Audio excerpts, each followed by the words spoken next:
Good afternoon. My name is Brian Feely, and I am the Chief Marketing Officer for Foundation Risk Partners and Corporate Synergies for those who have been on many of these webinars or live events that we hold. Before we get started, I just wanted to point out maybe a subtle difference that you're seeing in our thought leadership invitations and the way in which we're presenting. And that is, we've begun to incorporate our parent brand a little bit more prominently, and that is Foundation Risk Partners. And the reason we're doing that is because when you think about our place as the employee benefits platform at Corporate Synergies, being an FRP company, and the broader expanse of FRP agencies, thought leaders, and subject matter experts, it only makes sense that we cast that wider net and put that bigger umbrella out there for others to enjoy the thought leadership that we bring to situations like today. And we're really excited about that. We've always taken thought leadership very, very seriously here. If you go to our blog, you see our Knowledge Center, our Compliance Center. I'm sure many of you have been in our webinars before with our ERISA attorney, Dan Cooperstein. But in addition to our in-house expertise, we also rely on our strategic partners, like today with Centro. And we're really excited to bring something to light for you because it's specific. We like to identify these topics. They come from you. We do these feedback surveys, or we're doing live events, and we hear from folks, and they tell us what you want to hear about. And today's a perfect example of that. And so I would like to introduce to you one of our strategic partners and a great friend of the family here from Centro. I'll give it over to our facilitator for today, and that is Mike Schaefer. Mike, take it away. Brian, thank you. And thanks everyone for jumping on. Um, I'm sure a lot of people have seen webinars that are out there that are getting published around Maryland PFML and the Family Leave Act. And there is a lot of information out there. Our goal today, though, with a lot of these webinars is to be educational, but we want to make sure that we're also being directional all at the same time. I have two unbelievable experts from my team that I'm going to be introducing in a second. But the goal today is really to explain the state of states. If we're looking at Maryland, there's really a tri-state area in this DMV Mid-Atlantic area with Maryland, DC, and now Virginia that's going to have a completely different leave landscape when we're talking about statutory benefits when we get into 2027 and 2028. So we're going to go over that. We're going to talk about the coverage, the eligibility, and the benefit differences, what those funding payments look like, and then strategies for a successful implementation if we are looking at potentially choosing a private plan or staying with the state. But more importantly, with myself, Sarah, and Jason on this call, we all have decades worth of experience on the carrier side, helping implement PFML strategies within large insurance carriers. So we want to make sure that we're providing feedback from what we've seen with other states and help provide guidance on what to expect because it's going to be a completely new landscape once we get into 2028. And before I do forget to mention this, at the end of this presentation, the entire presentation is being recorded. You will receive a recording of the presentation along with the slide deck in PDF form. We are going to be sending a survey out to everyone as well. We'd love as much feedback. And then you will also get credits for SHRM as well. And we'll send the documentation for that after this meeting ends. So getting into our experts and our two lead absence and statutory consultants that are going to be helping dive into the Maryland and DMV marketplace around leave is Sarah Hipp. Sarah comes with over 15 years of experience. I luckily had the ability to work with her for almost 10 years. I think this is a little bit of a humbled slide with her background, but she built out the PFML and statutory product for a large national insurance carrier from the claim side to the product and helping with making sure policies were all set with the different divisions of insurance. And we also have Jason Pesci, our national absence consultant director with Centro as well. He's got over 25 years of experience on the carrier side, helping really round out the whole total absence solution. So that said, I'm going to kick things off, pass the mic over to Jason, and please reminder there is a chat feature. If you have any questions, I'll be monitoring this, attempting to MC throughout the presentation. If we don't get to your questions, we'll do our best also at the end to follow up with any questions we don't get to. Thanks, Mike. Appreciate it. Thanks everybody for the time today. Mike already did introductions, and I've had the ability to meet some of you either over the phone or in person over the last year or so. Met Brian for the first time today, and boy, I got to tell you, if you want to feel good about yourself, just call Brian because he sure engages you and gets you pepped up and gets you ready to go. But talking this overview section, really want to break it up into three different levels. Want to talk to you about what is happening, where Maryland fits into everything. As Mike just said, Maryland isn't just in a vacuum. You have DC, you got Virginia, we'll talk about here and give a little overview. We're going to talk about some key dates, hit on some key things for the timeline so you don't get tripped up because there are some dates that are incoming before the holidays even hit us that we got to make decisions on what our clients are going to do and what the strategy is. And then look at that state plan versus private plan decisions and some of the things around that and to help clients clear up. But talking about what happens across the DMV, DC, Maryland, Virginia. Talking about DC first, it's been around since 2020, and it's kind of the boring one, and that's kind of a good thing because there is no private plan option. There's no really decisions to make here. It's administered, by the state, by the district, so there's no option for that private plan. It's 100% employer funded. So it's been in place. It's running. It's kind of really kind of a gold standard out there when it comes to state run only type of programs that are out there.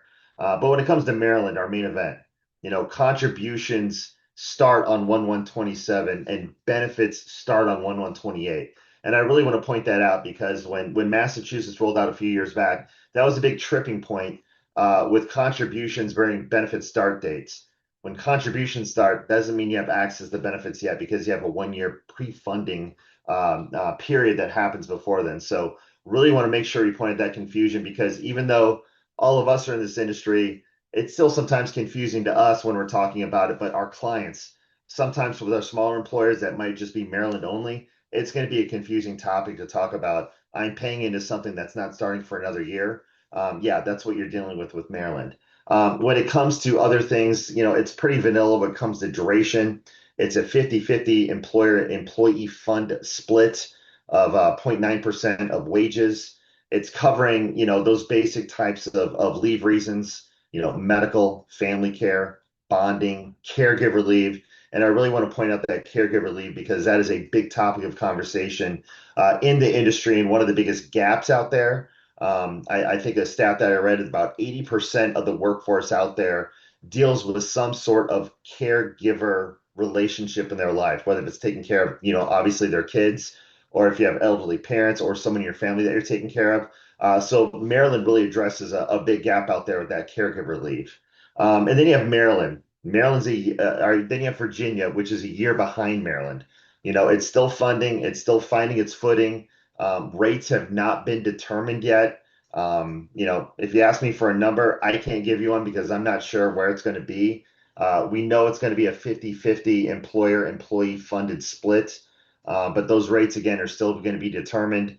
And I think they're going to take their time on that because I think they want to see how Maryland goes, what the private planned adoption rate is, what the acceptance are around there. So, Virginia for those rates are going to be to be determined.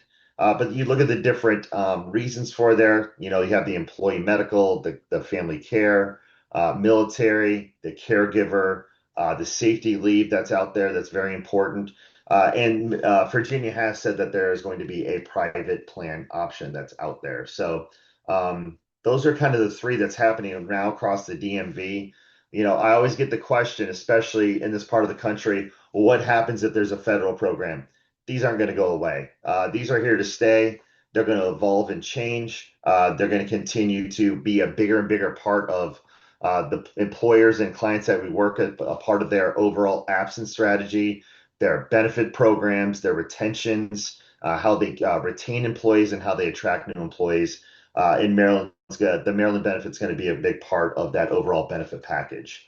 So really want to remember that benefit contribution date to that benefit start date are two different dates. So talking about some of the coverage and eligibility on the next slide, if you want to click on that for me. And this is where, there's really a lot of confusion. There's confusion about this in bigger states that are isolated, like Minnesota, on who's actually covered on this. But when you have across the DMV, you have a very incestuous population that lives in one state, works in another. Rarely is it all in one state, and employers are having employees in multiple states. So looking at the different coverage and eligibility options. So Maryland goes down to one person in Maryland. So everybody in Maryland that has one employee is going to have to address this in one way, shape, or form. A covered employee must have worked 680 hours in Maryland over the four most recent completed calendar quarters. This includes part-time, seasonal. It does not include independent contractors, but it does include seasonal workers. I've had several conversations, even had one today, about schools, about private schools, about seasonal workers or part-time workers that come in during the school year. Are they covered? Yes, they are covered. But walking through, there is kind of a shorthand test, kind of high level. If you're paying into the Maryland unemployment insurance on the behalf of that employee is almost certainly going to be covered under this Maryland program. But there are four different scenarios I want to walk through really quickly and spend a few minutes talking about resident state versus work state. Coverage follows where the work happens, not just where the employee or where the person lives. So if work is full time in Maryland, but they live in Virginia, you're covered. Working full time in DC, but live in Maryland, you're not going to be covered. When it comes to remote workers, same idea. It's about where the work actually happens, not where the employee or not where the company is headquartered. A Maryland employee working full time remote from Florida, not covered, obviously. DC employee working full time remote in Maryland, they're going to be covered.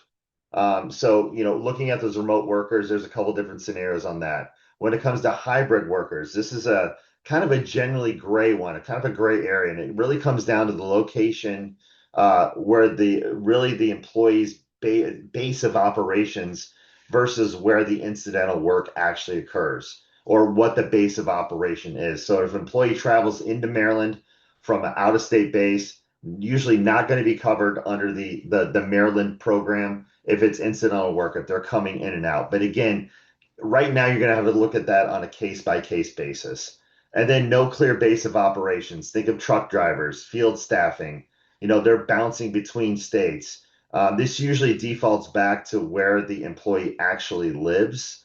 So it's actually sometimes kind of a little contradictive to where they live, where they work. But those are four key scenarios to walk through. Again, you're going to have to look at it on a case by case basis and employee by employee basis. But you can always kind of default back to that shorthand test of if they're playing into that Maryland unemployment insurance for that employee, they're going to be covered. Hey, Jason, do you mind if I Yeah, pause you and just ask one question? 'Cause it's really important. I know you kind of mentioned it, but yeah. if hypothetically, there is a remote employee working for an employer based in, let's say, Pennsylvania or Delaware and New Jersey, but they're working fully remote in Maryland, um, can you explain what the likely scenario would be in that case? Yeah, again, if they're performing the work in Maryland, they should be covered in Maryland. Again, I think that you always have to look back to even if they're based in another state, and that's where you're going to run into some issues of all this different multi-state, where you have an employer that, let's say, is based in a non-statutory state. Like I live in Georgia, and I'm in Georgia. I have employees in Maryland. I'm going to have to be aware of what's going on in Maryland. Are they conducting work in Maryland? But are they in DC? Are they working in DC sometimes? It's kind of a gray area when it comes to that remote work and hybrid work. But again, you have to look at where the majority of the work is being done, where the employee is based out of, and where that kind of base of operations for the employee is at. And to your note on the slide, it really comes down to that unemployment Yeah, insurance tax that's going to end up being the overrider of everything to verify 100%. whether that employee is seen as working in that state of Maryland or potentially another state. 100%, 100%. Yeah. And again, this is going to be a topic of conversation. I think that is going to be one off that you're going to be having, with your clients to know exactly where those employees are based. You just can't look at a zip code and just think off the bat that's what it's going to be. There's going to be some gray areas we're going to have those conversations of, because we have such, a high sense of where your employees are at. So, if you want to go to the next slide for me and talk about some important dates, and there's really one date that I really want to bring up, and that's where you're going to be seeking a private plan. If you are seeking a private plan, that intent is going to have to happen before Thanksgiving happens. If you're going to go to a private plan, this is really where something you're going to have to make that decision between September 1st and November 15th on if you're going to go private. Carriers out there are doing quotes right now. They're providing that declaration of intent that you need to use to submit. But those decisions need to be made before we have the Thanksgiving holiday. So think about that when you're looking at private plans. If you really think you're going to go all in with the state, you can go that route. But if you're really contemplating that private plan, that's a conversation you need to start having now internally with your stakeholders if you are thinking about going down that private plan alternative. We have seen quotes from carriers starting to come in. They are running, really around at and below. Some I've seen run below of where the state is issuing rates at right now. So a private plan is a positive option. We're going to talk later about some of the pros and cons and things to think about when you're looking at private plans. So we'll talk a little bit further about that. But employers talking about January of 2027. That's where you are going to have to start collecting contributions, regardless if you are going private or public coverage for that. So that's one thing you need to keep in mind, that even if you're all in on that private plan, you need to start collecting contributions as of January 2027.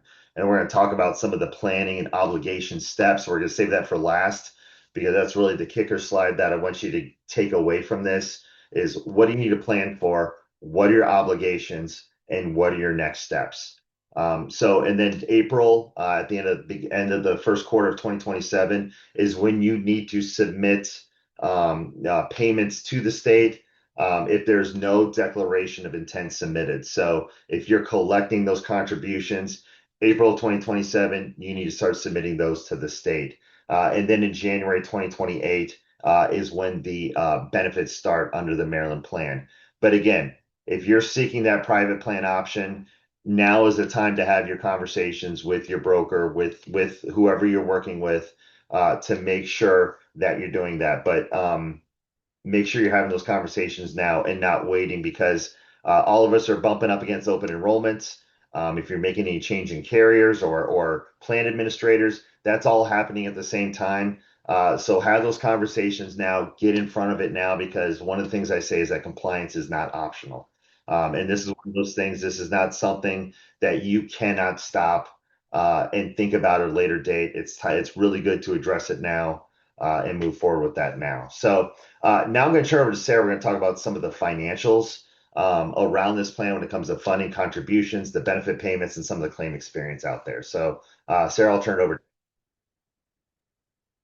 All right. Thank you, Jason. So just before I dive into all of that, I do want to circle back because I did see a couple questions in the chat about specific work arrangements. And so just to reiterate, it's going to be based off where the employee is physically working. And so that would be a remote worker in Maryland, even if the company is based elsewhere.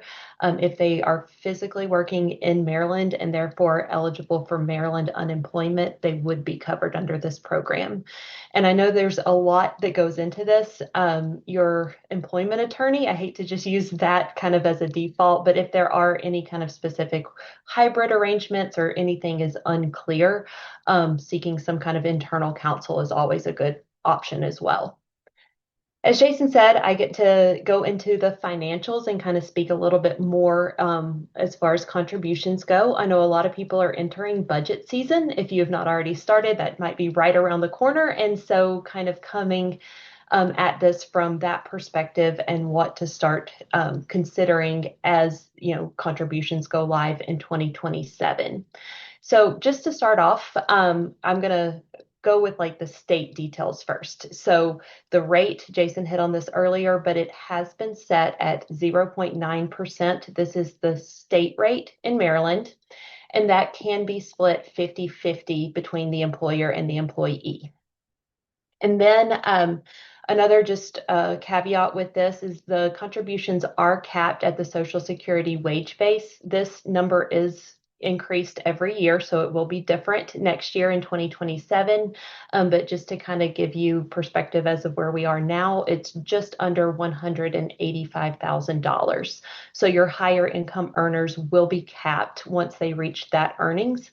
And no longer contributions due. That is both the employee and employer portion of the contributions. So once you hit that cap, no longer due for the rest of the calendar year. Then, if we kind of take it to what I like to say, level two of the contributions and some questions that we get. One is, if I'm an employer, can I cover my employee's portion of the premiums? And the answer is yes. If you choose to do that, some people, may look at that as an employee benefit, a way to attract talent, or it's just a complicated process and it's easier just to pay everything.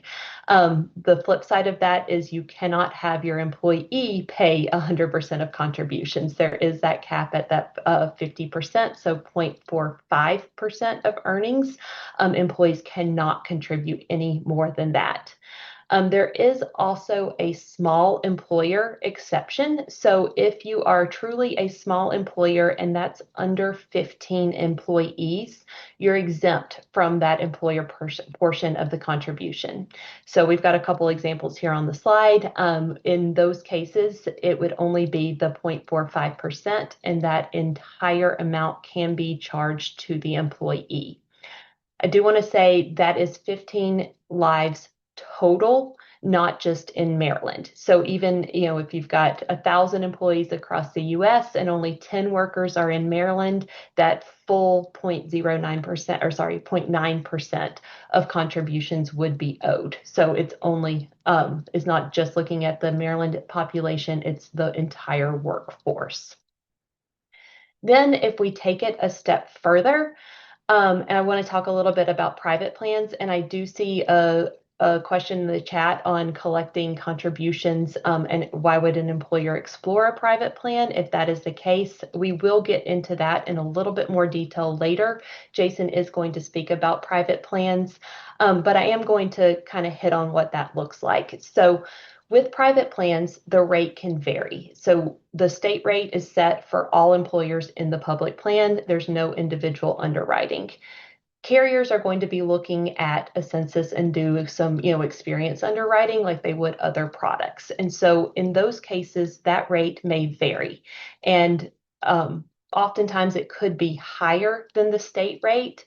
The one thing I really want to point out with that is that the employee portion of contributions is still capped at that 0.45%. So employees cannot pay any more than that, whether it's, a private plan is in place. If that rate is higher, that does have to be absorbed by the employer. And then one thing to say with the contributions, Maryland has come out and said that employers need to go ahead and start taking contributions, even if they're going private as of 1/1/2027. With that, the contributions would be held in an escrow account. So those would be held and set aside, but not remitted to the state. So for the question on if the employer has to do the contributions no matter what, why would they explore a private plan? Once that private plan is approved, those contributions can go back to the employees. So that is not something that would have to be remitted to the state. It's really just a placeholder. in case there's something happens and the private plan is not approved, but those would be returned. So there is that potential savings. I hope that addresses that question. And Jason, I don't want to steal any of your thunder. I know you're going to get into private plans in more detail later. And Mike, we can go ahead and move on. Talked a lot about what it's going to cost as you're kind of budgeting, and now we're going to talk about what the plan actually pays out. So when an employee is, filing a claim, what they might receive from a benefit perspective. I don't want to bury the lead here. There's a lot of math and sliding scale and percentages. The good news is, unless you are self-funded and self-administering your program, the benefit administrator will be doing all of this math and calculations for you. So hopefully that's a little bit of relief. So it would either be the state or a private plan carrier. But we know that there will be situations where employees are coming, to their HR team saying, hey, what can I expect? Or why is my benefit amount this? How did they get to this amount? So I wanted to kind of break down how the state calculates the payments and what that looks like. So it is all based off the state average weekly wage. And we've got 2026 numbers here. Again, just like that Social Security wage cap, we will be looking at different numbers in the future when the benefits are actually live, but wanted to use what we have currently for context to kind of give you some idea of where things will land.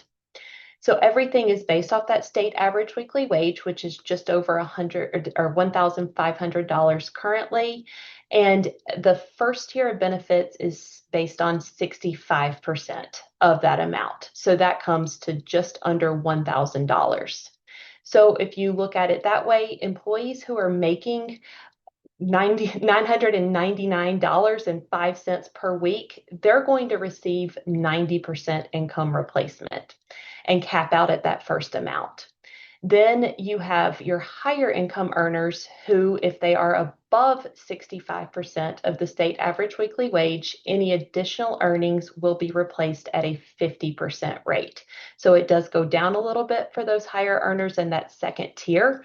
And it's going to be really a sliding scale where employees, they're not all going to be receiving a flat 60% like you might see under a short-term disability plan.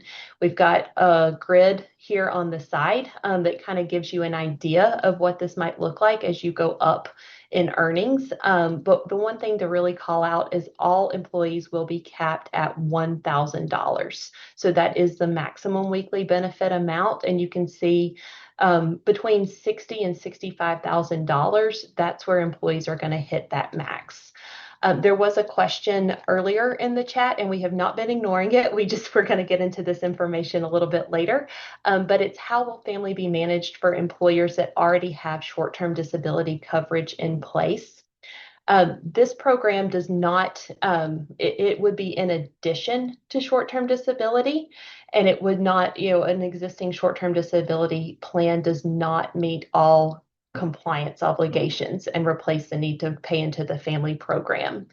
The state programs will be primary, so the Maryland family would pay first, and then an existing short-term disability plan could pay additional on top of that. And so you see here with an example of like $100,000 a year employee, they're getting about 50% income replacement through this program. And so this is really where this is a question that I get asked a lot is, should I keep a short-term disability plan in place? Do I need to get rid of that completely? For those higher income earners, if you've got a short-term disability plan with a higher maximum benefit than $1,000, that's really going to help fill that gap between what the employee is receiving with the state and where they are, for their full salary. I know that was a lot of numbers.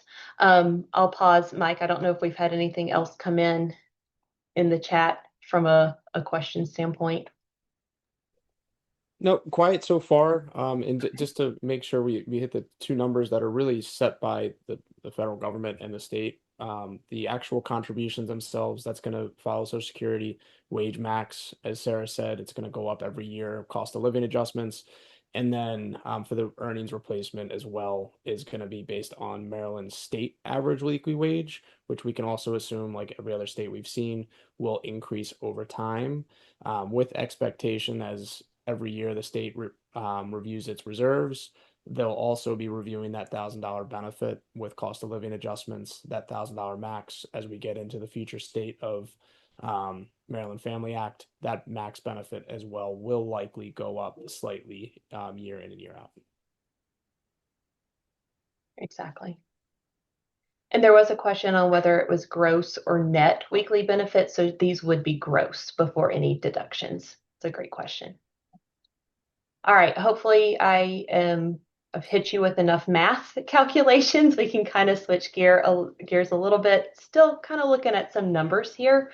But wanted to kind of give a perspective of what the claims experience looks like in other states to show, one, every state is unique and different, but two, there are some takeaways we can have and learnings in other states. This is a good thing with Maryland. It's not paving the way. There are some other states that kind of give an idea of what to expect once the benefits go live.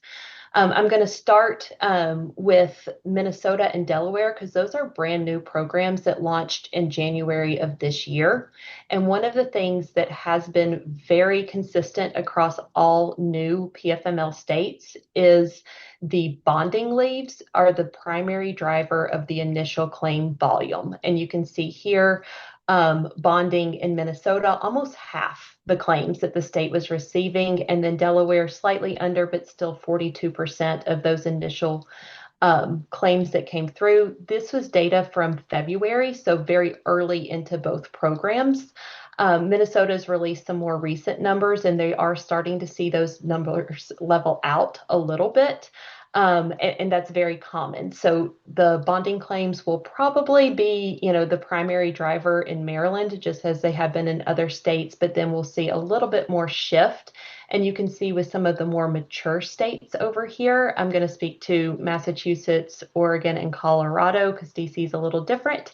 But with some of the more mature states, you're seeing the medical leave be primary, with a little over half the claims being medical leave. And that's very common from a claims perspective. So that's just something to kind of consider. I know Jason talked about that family caregiving, definitely part of what is a driving factor of these benefits, but still the employee's own serious health condition tends to be the primary cause of claims. DC is a little bit different. You can see it was only 24% of the medical leave and a very strong family leave. But there's not been any public data released since very early in the DC program. So these numbers are several years old. And when DC initially launched in 2020, they only gave 2 weeks of medical leave. The program has since expanded, and there's more time available. But with that initial launch only being 2 weeks of medical leave, the primary drivers were those other types of family leave, specifically bonding. And just one thing I wanted to call out was we talk about the DMV and kind of the experience in other states and how DC, like Jason said, has been kind of an outlier and a little bit different than some of the experience that we've seen in other states.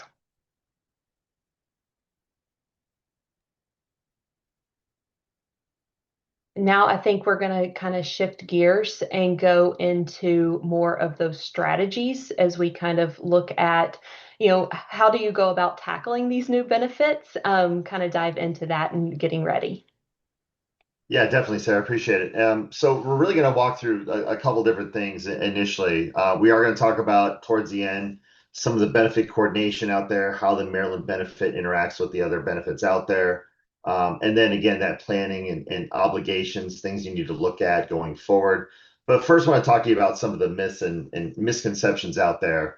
Kind of those things you might have, conversations you might have internally. Hey, if I ignore this, it'll go away. It's not going away. It's coming. It's a train coming down the tracks. You need to look at it. You need to deal with it. It's not going to go away. Those dates that we talked about before, especially the decision to go private, is a date that's incoming in the next 90 days. So you do need to look at it and not ignore it. If you already have a disability policy in place, yeah, you're covered, but that doesn't mean that you're covered under this. You need to have a private plan or go with the state of Maryland when it comes to these benefits. You need to have that primary benefit through Maryland and then have that coordination of a private short-term disability plan that can be a supplemental plan, because you still want to have those benefits available to your employees, because the Maryland plan doesn't always cover everything that's out there that some of your employees might face when they need to take a short-term disability plan. My entire workforce is going to be on leave when these benefits go live. No, that's not going to happen. Is there initial bump that happens out there, or is there initial flux of claims that happens initially, maybe in the first quarter? Yeah, especially when it comes to those baby bonding claims that are out there, or what in the industry we call those baby bump claims, because there is that initial bump in the first 3 months when it comes to those claims. But then you're going to see a gradual decrease in those claims, and you'll get a standard level of what your leave volume will be under the Maryland plan. Like, for example, Minnesota that just went live 1/1/26, they had that initial bump during the first month where they got 18,000 applications in that first 2 weeks. And a lot of that was driven off of that bonding leave that you can take, going back to that birth or adoption that happened in 2027. But they've roughly seen about a 3% reduction per week in that initial claim volume. So they are getting to that normal level of what they're looking for. And I'll talk about some of those numbers in other states here in a second. Maryland, Virginia, DC, they will all work the same way. No, they are all independent and differently. As Sarah just said, DC fundamentally just runs a little differently. Maryland, you've seen some of the numbers already and some of the functions here. But Virginia's still kind of up in the air, like when it comes to rates, what are they going to be? There's still some framework that's foundational, that's the same. But every state that's out there has a different varying or different lever or button that they pushed to make things a little different, and to make it more confusing for all of us. So that's why really seeking that knowledge now, looking at what decisions you want to make now instead of later, will really help kind of deal with these myths and misconceptions that are out there. And if an employee files a PFML, they'll automatically be approved. No, they're not automatically going to be approved. There is documentation that they need to submit. Obviously, when you go to the state, we're going to talk about the state versus private, and the visibility that you get and the integration that you get with the current disability program that you might have if you go private. But there are some varying levels of what you have available to you when it comes to information with that PFML claim. An employee cannot receive bonding benefits in 2028 for a birth or adoption that had in 2027 if they've already took FMLA. No, we've already talked about that. When 1/1/28 happens, you are going to have to look at what your population that had that event happen in 2027. They take that time off in 2028. The state administers this program, so there's nothing employers have to do. No, that is completely incorrect. And you are going to have to be involved. There are obligations we'll talk about here in a second. If you go with the state or if you go private, there are certain educational things you need to do, updating your handbooks, your employee handbooks. There are a lot of things that you need to do before this plan goes into effect, and we're going to help and guide you through some of those things you need to do internally, and then working with your employees going forward as these programs roll out. Now I want to talk to you a little bit about on the next slide about the private versus public versus the state plan. Want to talk to you really quick about some of those states that have come into effect in the last few years and where they've landed at. So for example, Washington, when you talk about going through a state plan, the first 3 weeks the program saw 4 times their expected claim volume. They saw 10,000 applications in their first week alone. Were they prepared for that? No, it was 4 times their claim volume. So what does that mean? A little bit of a degraded employee experience. So as employers worked through the state of Washington, as their employees were filing claims, they experienced a backlog in Washington. Same thing happened in Minnesota, where those 18,000 applications that came in the first 2 weeks, they had a backlog that went over a month when it comes to making claim decisions. So it wasn't an overall positive experience with the state, with some of those launches that have happened in the last few years. So think about that when you're thinking about Maryland. The state plan, you're going to have some elongated claim decisions, especially in the beginning. Is there customization that you can do with the state? No, it is going to be, this is the box that we have. you're going to have to fit into it when it comes to claim process, when it comes to communication, when it comes to the resources that are going to be available to you and your employees. Is there any benefit integration? No, the state is going to issue their benefit. They're going to do what they do and then move on. Is there any reporting that's going to be available to you? Yes, but it's going to be very limited. Are there any resources at the state they can reach out to get, proactive or consultative type of information from? That's not going to be available to you. But then when you look at your private plan, your claim decisions, they're going to be shorter. They're going to be integrated with any sort of disability plan that you have out there with that carrier. Are there going to be customizations? Yes, it's going to be built into the same resources that you're currently utilizing with your private plan. So there is that benefit integration. Any custom reporting that you've had set up, that is most likely just going to come into the program that you already have in place with that carrier. And the carriers have the resources to be proactive, to be consultative, to work with you on how your disability benefit is going to interact with the Maryland benefit and, frankly, your other state benefits that are out there. This is not just limited or tied to Maryland when it comes to that state option or private plan option. So private plans obviously must offer that equal benefit or greater than the state plan. So you'll have that state plan, but if you want to be more robust or generous with your employees, you can continue to be. You don't have to degrade or bring your benefits down to the Maryland level. It will just be a program that you have to have in place for your Maryland employees. There are some fees that are going to be involved in that getting that plan to go private.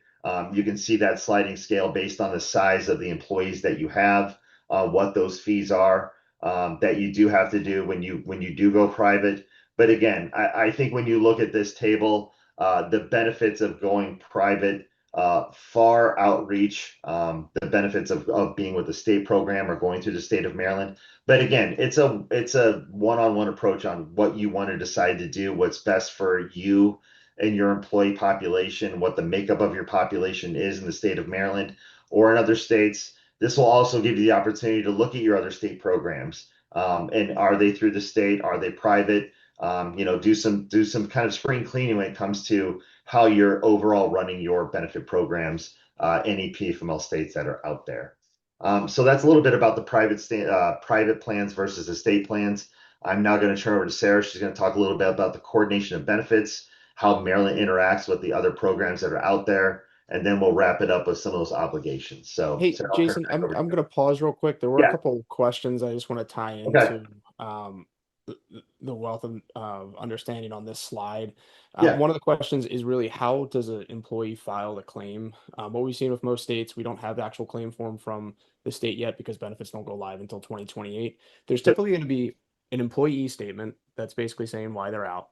An employer statement verifying that they were in active employment before leave, and then the medical provider statement verifying if it's a family leave, a bonding leave, or that's their own illness to verify that like there is a reason for that employee to go out. So there's really three of those different portions that would need to be submitted on the claim is what we're seeing with the state, very similar to short-term disability today. One thing to note is the state is set rates. They're going to review this almost every year and see how their reserves running, and that's when they're going to decide if the rates are going to go up or they're going to go down. In Massachusetts, after the first year, they decided to actually see a significant decrease, and then we saw an uptick over a course of a 3-year period, and they're changing it again for 2028 now. Carriers, they're not subject to the state rate. They're going to have their own rate for every single employer based on the demographics, which could come with savings. At the same time, they're at the mercy of their actuaries and underwriters. There could be a slight increase. So if anyone's considering going private, I highly encourage you to reach out to the account management team at Corp Synergies and FRP to see what those options are. If you have a life and disability carrier in place today, there's a very strong opportunity that they might be able to provide significant savings from the state. So make sure you're reaching out and making sure you're making the best approach from a financial decision, but then you get all the benefits from from a private plan as far as having a carrier that has been adjudicating claims for 50, 60, 70 years.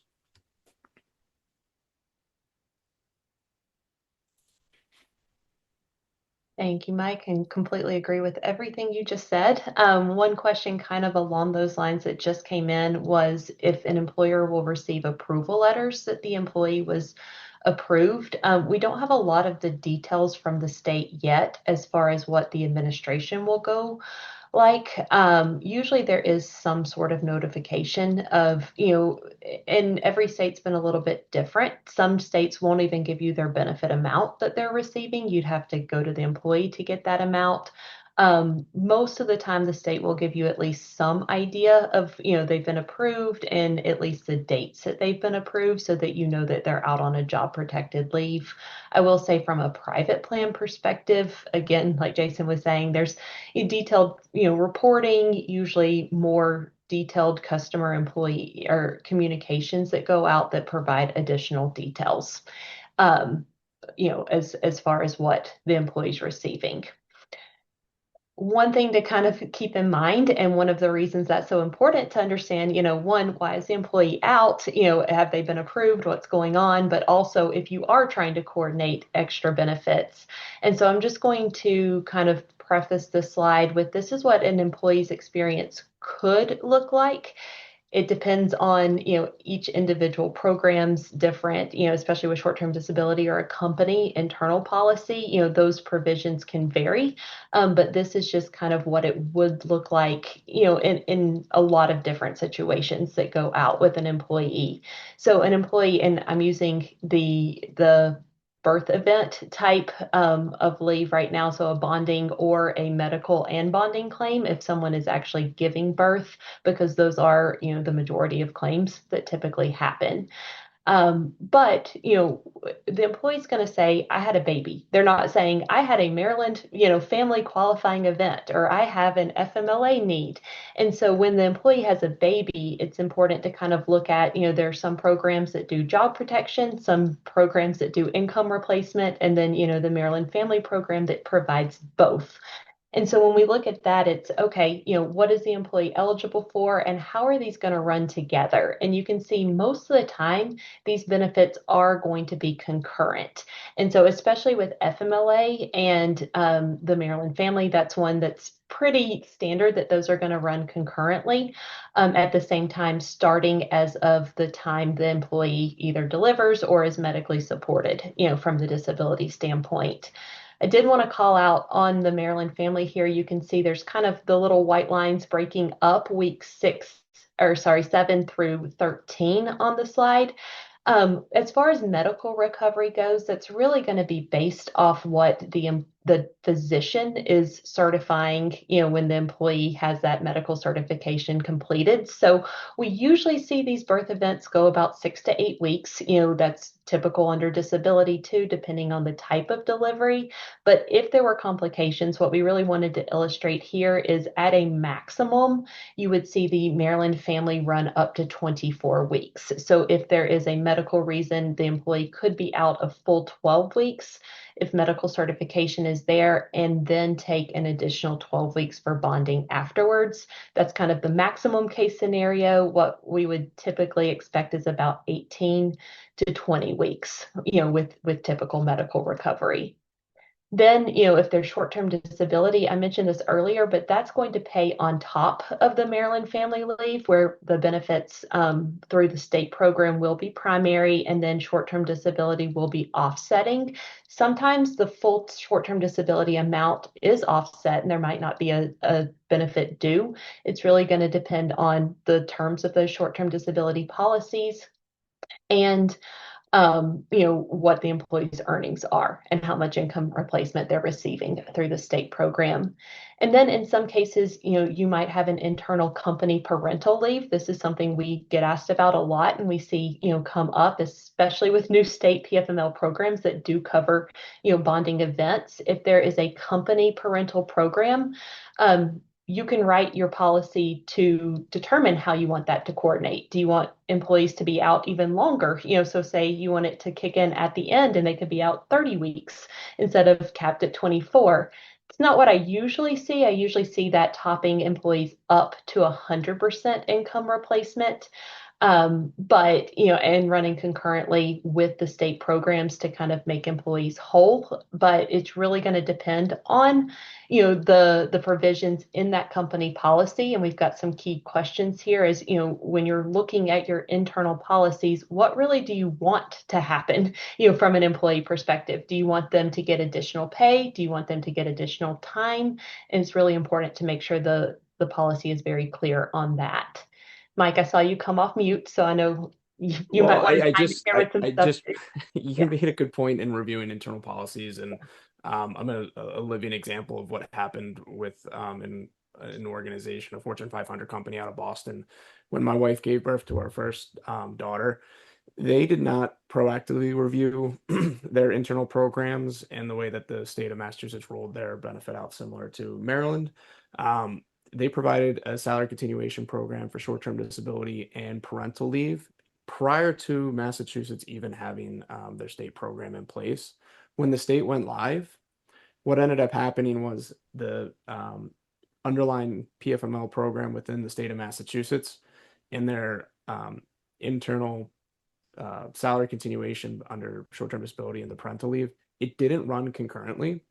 So what was supposed to happen was that my wife was supposed to be out for 18 weeks and then come back to work. Ultimately, luckily, she was married to an insurance professional. We found out that it wasn't running concurrently, and my wife was actually able to get an extra 6 weeks of leave by going under the internal program first and then filing for the bonding leave after the fact, which the employer didn't have the intention to do. Since then, they've changed it. But I just want to make sure everyone on this phone call is aware that you should be reviewing any of your internal policies today and making sure, again, talking with corporate synergies and the FRP family to make sure you're getting the best guidance around how that program works today and what it will look like when these benefits start going live in 2028 and the changes to anticipate.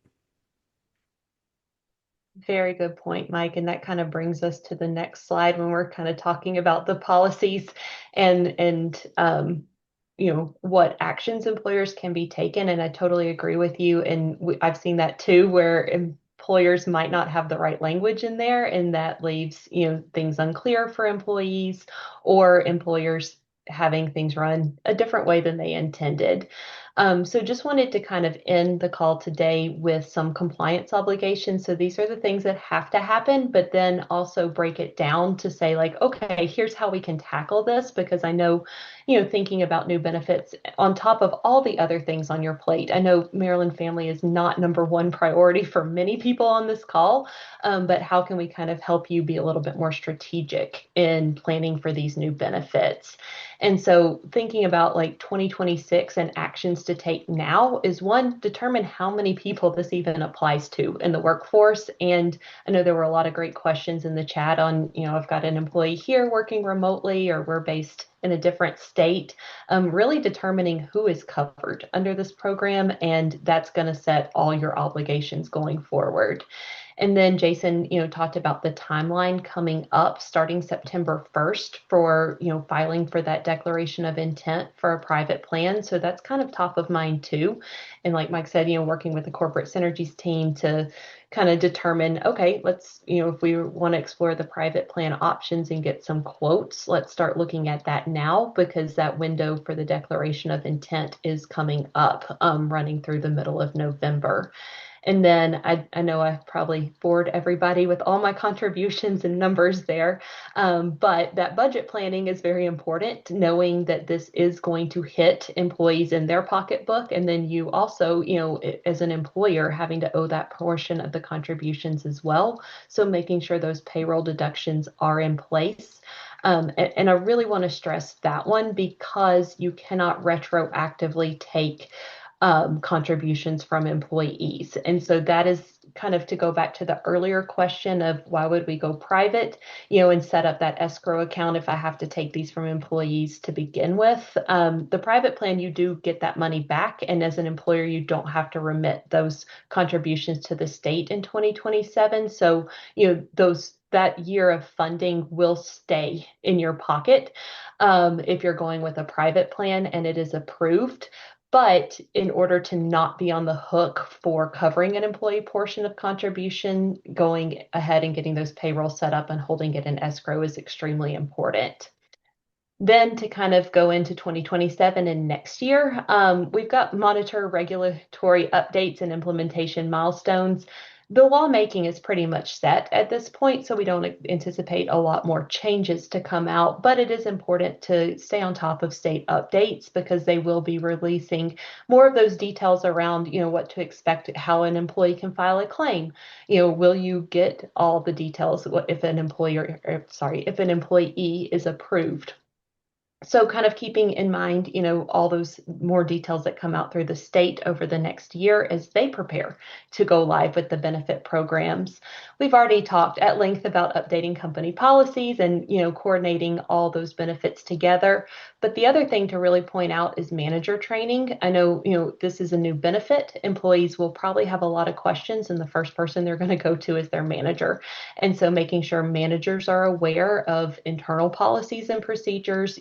One thing that we see happen is employees will file with the state when they have a private plan in place, mistakenly, and then get denied, and that delays benefits. So making sure everyone is aware of what coverage is in place, how the employee goes about the steps, and just managers are equipped to address employee questions. I know we are coming up on time. Mike, I think a few more questions might have popped up in the chat. And then, Jason, if you have any comments as well, want to make sure. Sarah, can you talk to the employee notifications and what most states have required as far as new hires, Yes. when the benefits actually roll out, just for workforce notification goes? Yes, exactly. So 30 days in advance of the contribution, so that will be December of this year, you will have to give the employees some notice that they will see that deduction on their paycheck, so it's not a surprise. States will put out model notices. I've not seen anything specific as far as those notices go yet through Maryland, but those will be coming out. And then a lot of private carriers will do their own branded version of those notice, the notices and everything you can give employees. If you're going with a private plan, if they need to file a claim, that will be more of a 2027 item. So definitely things to come and tools to help you from a notice perspective.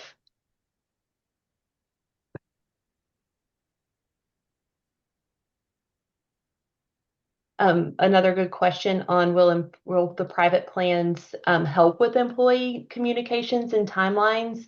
Usually it's up to the employer, and the private plans can help with guidance and even, maybe consult and review wording in some cases, but really it is an employer obligation to provide those notices, and the private plans just don't have the knowledge or the avenue to really provide those communications to employees directly.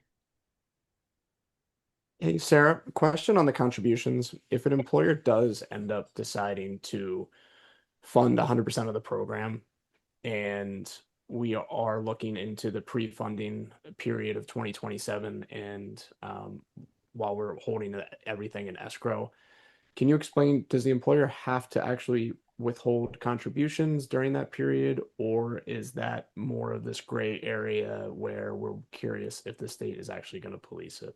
It is definitely a gray area, and we don't know that the state will actually police, the escrow accounts or anything like that. But the reason that they're advising to withhold that is so that there's no retro contributions coming from the employees. So really, if an employer is going to be funding it completely, that is something, to keep in mind, and not having to set up those payroll deductions and all of that with the employees. But again, it's more of a gray area as to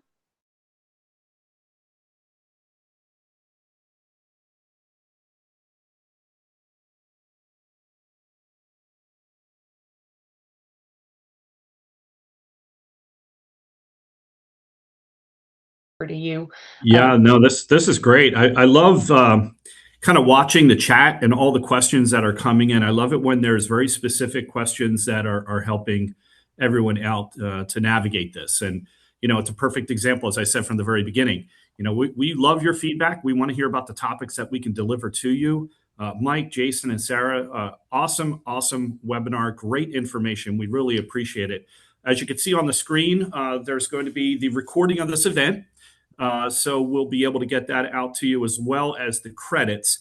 And don't forget, this, along with every other webinar that we do, is on demand. And so I encourage you to go to the corpsin.com website, check out our events, and look at the things that are on demand. And just a reminder that coming up on August 11th, we're going to have the Behind the Curtain. I'm reading the label on this one. Behind the Curtain, Undraping CAA 2026 and its Impact on Benefits Transparency. That's Dan Cooperstein and Tom Clark from Wagner Law. They'll be our guests to present that topic. Really great things happening as it relates to our events. We'll keep you informed. And again, a big shout out to the Centro folks. Thanks so much for your thought leadership today. We really, truly appreciate it. Everybody, have a wonderful, wonderful day and the rest of your weekend.